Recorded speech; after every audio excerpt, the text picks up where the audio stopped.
नमस्कार। एक बार फिर से आप सबका स्वागत है अल्ट्रा पावर स्टडी के इस यूट्यूब चैनल पर। तो आज हम पढ़ेंगे पाचन तंत्र के बारे में। जैसा कि आप सबने थंबनेल में देख ही लिया होगा कि आज की हमारी क्लास किस टॉपिक पर होगी। तो आज हम बायोलॉजी का जो बहुत ही महत्वपूर्ण टॉपिक है, जो हर एग्जाम में पूछा जाता है, वो है पाचन तंत्र, जिसके बारे में हम विस्तार से पढ़ेंगे। तो चलो हमारा टॉपिक शुरू करते हैं।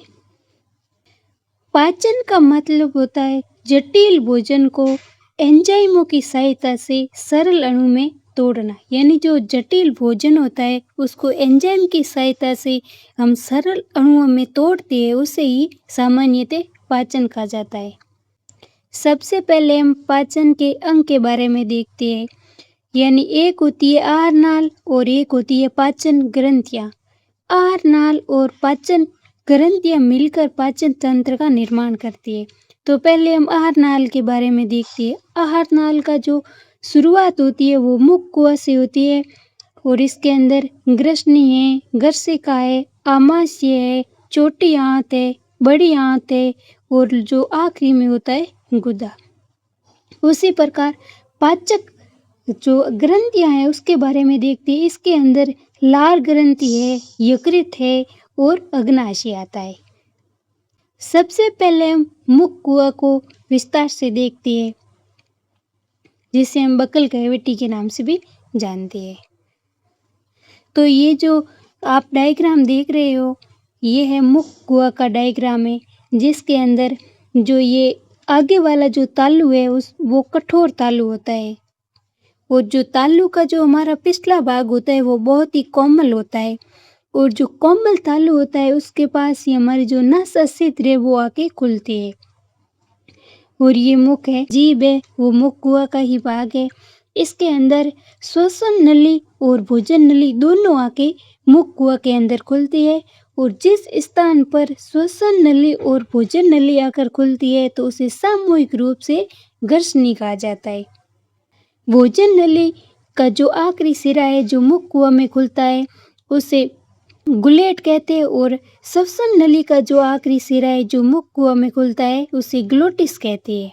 जिस समय हम भोजन करते हैं तो उस टाइम जो हमारा खाना होता है वो आहार नाल में जाता है और इसीलिए कि आहार नाल की जगह ये श्वसन नली में न चला जाए, इसीलिए श्वसन नली के ऊपर जो ढक्कन की तरह जो संरचना लगी होती है उसे एपिग्लोटिस कहते हैं और उसी प्रकार जो नासा छिद्र का ढक्कन बंद करती है वो संरचना यूवला कहलाता है। तो आप सबने डायग्राम में अच्छी तरह देख ही लिया होगा। अब हम दांत के बारे में विस्तार से पढ़ते हैं। संरचना व कार्य के आधार पर जो दांतों को है वो 4 भागों में बांटा गया है। तो देखते हैं, पहला है कृदनक दांत, दूसरा है रदनक दांत, तीसरा है अगर चवणक दांत और चौथा है जो सवर्णक दांत।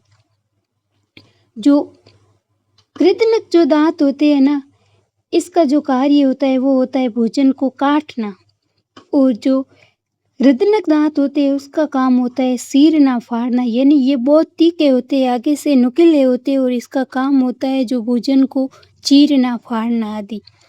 और जो बाकी होते हैं प्री मोलर और मोलर, उसका काम होता है भोजन को अच्छी तरह चबाना। अब हम दंत सूत्र के बारे में देखते हैं। जो वयस्क होते हैं ना, उसके अंदर सबसे पहले देखते हैं तो 2 1 2 3 और जो इतने ही हमारी नीचे वाली जबड़े में होती है 2 1 2 3 और दोनों साइड का ये जो है ना वो आधे जबड़े का भाग है, तो दोनों साइड इतने होंगे तो इन सबको मिला के एक वयस्क व्यक्ति के अंदर 32 दांत जो है वो पाए जाते हैं। इसी प्रकार जो शिशु होता है ना उसका भी देख ले तो छोटे बच्चों के अंदर 2102 और 2102, यानी इसके अंदर जो छोटे बच्चों के अंदर जो कुल दांतों की संख्या होती है ना वो 20 ही होती है। छोटे बच्चों के अंदर जो प्री मोलर दांत है वो नहीं पाए जाते हैं, लेकिन जो मोलर दांत है वो बड़ों के अंदर तो उनकी संख्या 12 होती है, लेकिन छोटे बच्चों के अंदर उनकी संख्या 8 ही होती है। यानी हमारे पूरी मुख कुआ के अंदर जो कृदनक दांत होते हैं वो होते हैं 8 और रदनक होते हैं वो होते हैं 4 और जो प्री मोलर होती है वो 8 और जो मोलर होते हैं उनकी संख्या होती है 12। यानी कुल दांतों की संख्या 32 होती है। इसी प्रकार छोटे बच्चों के अंदर कुल दांतों की संख्या जो है वो 20 ही होती है। अब हम जीभ के बारे में पढ़ते हैं। जो हमारी जीभ होती है ना, इसे हम टेंगोरिसेप्टर कहते हैं और जो जीभ है वो फ्रेनुलम झिल्ली होती है उसके साथ हायोड अस्थि से जुड़ी रहती है हमेशा।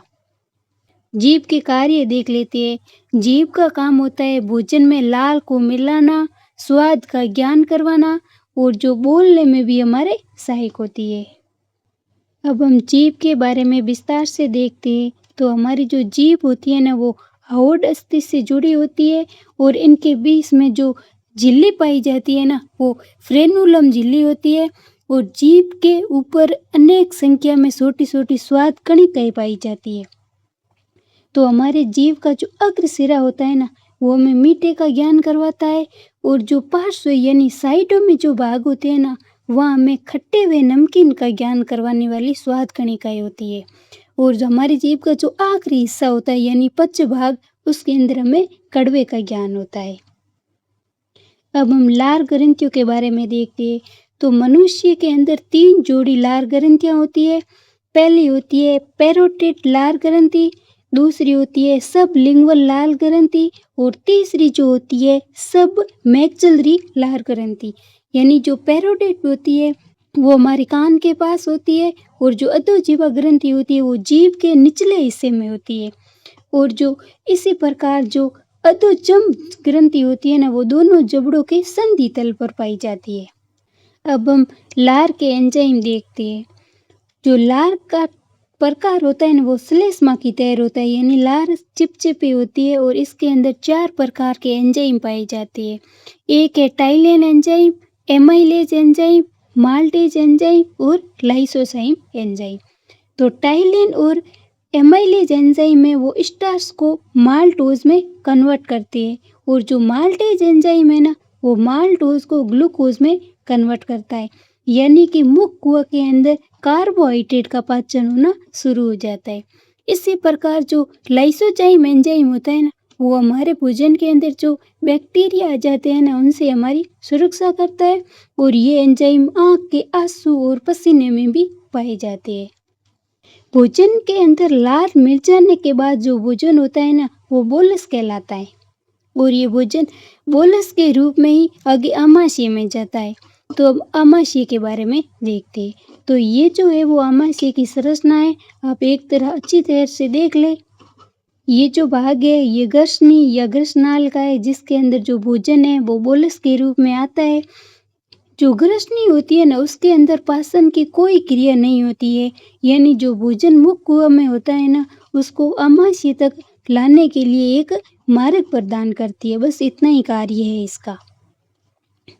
तो जो हमारा आमाशय है ना इसके मुख्य रूप से 3 भागों में बांटा गया है।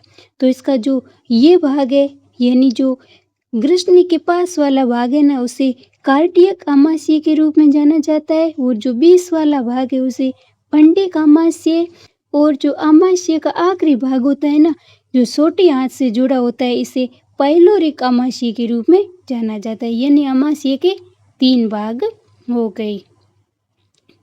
आमाशय के अंदर जो बाहरी परत होती है ना इसके अंदर श्लेष्मा की परत पाई जाती है और ये जो आमाशय के अंदर जठर रस का स्त्रावन होता है और इसी रस के अंदर जो है HCl भरपूर मात्रा में पाया जाता है यानी जठर रस के अंदर HCl एसिड का स्त्रावन होता है। आमाशय के अंदर अनेक छोटी छोटी कोशिकाएं भी पाई जाती है और आमाशय के अंदर जिस भोजन का पाचन होता है ना उसके बाद ये जो भोजन है वो कायम के रूप में आगे छोटी आंत में जाता है। तो हम HCl के कार्य देखते हैं यानी हाइड्रोक्लोरिक जो एसिड है ना उसके आमाशय के अंदर क्या क्या कार्य है वो हम देख लेते हैं। इसका जो मुख्य कार्य है वो आमाशय के माध्यम को अम्लीय बनाना, क्योंकि जो हमारी मुख कुआ के अंदर जो लार होती है ना वो उसका माध्यम होता है वो क्षारीय माध्यम होता है और जब भोजन आमाशय के अंदर आता है वो क्षारीय माध्यम में आता है और जो जब HCl रिलीज होता है उसके बाद ये भोजन के अंदर मिलकर उसका जो माध्यम है ना उसे क्षारीय से अम्लीय बनाता है। HCl है जो वो निष्क्रिय एंजाइम होते हैं ना जैसे रेनिनिन है या पेप्सिन है उसको सक्रिय भी बनाता है, यानी इन एंजाइम पे क्रिया करता है। जैसे पेप्सिनोजन को HCl की उपस्थिति के अंदर पेप्सिन में कन्वर्ट करता है और प्रोरेनिन को HCl की उपस्थिति में रेनिन में कन्वर्ट करता है। जो हमारा HCl एसिड होता है वो जीवाणुओं से भी सुरक्षा करता है। कभी कभी ये पेट की अम्लता का कारण भी बन जाता है, यानी अगर HCl ज़्यादा मात्रा में स्रावित हुआ ना तो इसके कारण हमारा जो पेट है उसके अंदर आमाशय के अंदर HCl की अधिकता के कारण एसिडिटी हो जाती है। और आमतौर पर हम एसिडिटी को दूर करने के लिए एंटी एसिड के रूप में मिल्क ऑफ मैग्नीशिया का उपयोग करते हैं, या इसकी जगह इनो का उपयोग भी किया जा सकता है। अब हम आमाशय के एंजाइम देखते हैं। आमाशय के अंदर जो है लाइपेज है, पेप्सिन है और रेनिन, ये 3 एंजाइम रिलीज होते हैं। जो हमारा लाइपेज है ये वसा को वश्य एसिड और ग्लिसरॉल में कन्वर्ट करता है, और जो पेप्सिन है वो प्रोटीन को एमिनो एसिड में कन्वर्ट करते हैं। जो रेनिन है वो दूध की जो प्रोटीन होती है ना, कैसीन प्रोटीन, उसका पाचन करता है और कैसीन को पैरा कैसीन में कन्वर्ट करता है। अब हम छोटी आंत के बारे में देखते हैं। हमारी जो छोटी आंत होती है उसकी जो लंबाई होती है वो लगभग 6 से 9 मीटर होती है, और इसके भी 3 भाग होते हैं, जैसे कि ग्रहणी है, मध्यांतर है और शुद्रांत है। छोटी आंत के अंदर अग्नाशयी रस, पित्त रस और आंतरीय रस, ये तीनों रस आकर मिलते हैं, और ये तीनों जो पाचन का कार्य करते हैं वो छोटी आंत के अंदर होता है। छोटी आंत के अंदर लगभग भोजन का पूर्णतः पाचन हो जाता है। सबसे पहले हम अग्नाशयी रसों के बारे में पढ़ते हैं। जो हमारे अग्नाशयी रस है उसका निर्माण तो होता है अग्नाशय में, लेकिन ये कार्य जो करते हैं ना वो छोटी आंत में कार्य करते हैं। इसके अंदर कार्बोहाइड्रेट, वसा व प्रोटीन तीनों का पाचन होता है, यानी मुख कुआ के अंदर तो केवल कार्बोहाइड्रेट का पाचन होता है, और हमारा जो आमाशय होता है उसके अंदर वसा और प्रोटीन का पाचन होता है। याद रखना, आमाशय के अंदर कार्बोहाइड्रेट का पाचन नहीं होता है, और छोटी आंत के अंदर कार्बोहाइड्रेट, वसा और प्रोटीन तीनों का ही पाचन होता है। इसी कारण इसे पूर्ण पाचक रस भी कहा जाता है। किसे? अग्नाशयी रस को। अब हम अग्नाशय के एंजाइम देखते हैं। ट्रिप्सिन एंजाइम, लाइपेज एंजाइम और एमाइलेज एंजाइम। जो ट्रिप्सिन है वो प्रोटीन का पाचन करता है, लाइपेज वसा का, और एमाइलेज जो है वो कार्बोहाइड्रेट का पाचन करता है। अब थोड़ा बहुत पित्त रस के बारे में ही देख लेते हैं। पित्त रस का जो निर्माण है वो यकृत में होता है, और इसका जो संचित होता है ना ये पित्ताशय में होता है, और ये कार्य जो है वो छोटी आंत में करता है। देख लो, एक बात याद रखना, पित्त रस के अंदर कोई भी एंजाइम नहीं होता है, लेकिन इसमें एक वर्णक होता है, यानी पिगमेंट होता है। बिलिरुबिन या बिलिवर्डिन, ये नाम के जो 2 वर्णक होते हैं ना जिससे पीलापन आता है, ये वर्णक बिलिरुबिन जो है वो पित्त रस में पाया जाता है। पित्त रस के अंदर सोडियम कार्बोनेट और सोडियम बाइकार्बोनेट नामक जो लवण है ना, साल्ट, वो भी पाए जाते हैं, और इसके कार्य है छोटी आंत का जो माध्यम है ना उसे साहार्य बनाना, क्योंकि जो आमाशय से जो भोजन आता है ना कायम के रूप में, वो HCl एसिड के कारण अम्लीय माध्यम में होता है, और जो छोटी आंत के अंदर पित्त रस होता है ना उसका माध्यम साहार्य होता है। इसी कारण ये भोजन को अम्लीय से साहार्य बनाता है। जो हमारा पित्त रस होता है ना वो वसा का पायसीकरण भी करता है, यानी वसा को पचाने में भी पित्त रस सहायक होता है। अब हम आंतरीय रस के बारे में देखते हैं। तो इसके अंदर कौन कौन से एंजाइम होते हैं पहले तो ये देख लेते हैं। इसके अंदर enterokinase, trypsin, lipase, amylase, maltase, sucrase, lactase, ये सब एंजाइम आंतरीय रस के अंदर पाए जाते हैं। एंटीरोकाइनेज एंजाइम का जो कार्य है वो निष्क्रिय काइमोट्रिप्सिन पर क्रिया करके सक्रिय ट्रिप्सिन में इसे कन्वर्ट करता है। जो ट्रिप्सिन एंजाइम है वो प्रोटीन को एमिनो अम्ल और पेप्टाइड के अंदर कन्वर्ट करता है, और लाइपेज एंजाइम वसा पर कार्य करके उसे वश्य एसिड और ग्लिसरॉल में कन्वर्ट करता है। एमाइलेज जो एंजाइम है वो स्टार्च पर कार्य करके उसे माल्टोज में कन्वर्ट करता है, और माल्टेज एंजाइम माल्टोज को ग्लूकोज की 2 इकाइयों में तोड़ता है, और जो सुक्रेज एंजाइम होता है वो सुक्रोज को ग्लूकोज और फ्रैक्टोज में कन्वर्ट करता है। और इसी प्रकार हमारा जो लैक्टोज है वो उस पर लैक्टेज जो एंजाइम है वो कार्य करके ग्लूकोज और गैलेक्टोज में लैक्टोज को तोड़ते हैं। अब हम बड़ी आंत के बारे में देखते हैं। बड़ी आंत की जो लंबाई है वो तो 1 से 2 मीटर होती है, लेकिन इसकी मोटाई जो है वो ज़्यादा होने के कारण इसे हम बड़ी आंत कहते हैं। बड़ी आंत के भी 3 भाग होते हैं। पहला होता है चेकम, दूसरा होता है कोलन और तीसरा होता है रेक्टम। एक बात याद रखना, बड़ी आंत के अंदर कोई पाचन की क्रिया नहीं होती है, क्योंकि छोटी आंत के अंदर ही भोजन का पूर्णतः पाचन हो जाता है, यानी हमारा पाचन जो है वो वहाँ पूर्ण हो जाता है। लेकिन बड़ी आंत के अंदर जो जल और खनिज लवण होते हैं ना, उसका अवशोषण होता है, यानी बड़ी आंत के अंदर जल और खनिज पदार्थों का अवशोषण ही होता है। बड़ी आंत के पास एक अपेंडिक्स पाया जाता है जो अवशेषी अंग के रूप में होता है। बड़ी आंत के बाद जो पचने के बाद जो अपशिष्ट होता है ना, वो गुदा द्वारा बाहर त्याग दिया जाता है।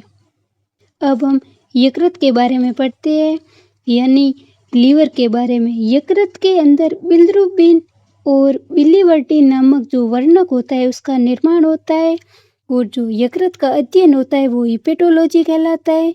यकृत के अंदर 2 कोशिकाएं पाई जाती है। पहली तो है हिपेटोसाइट कोशिका और दूसरी है कूपर कोशिका।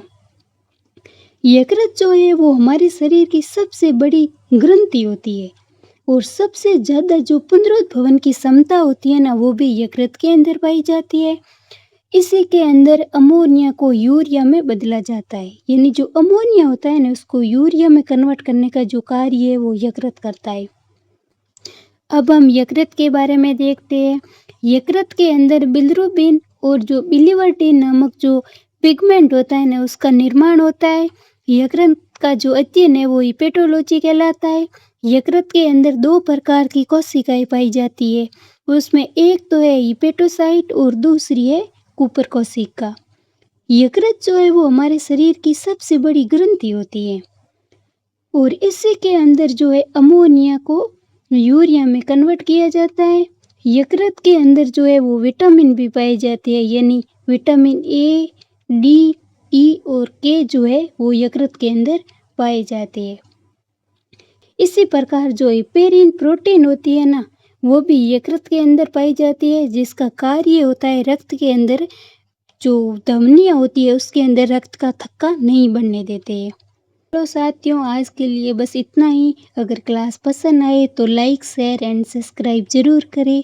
Thank you.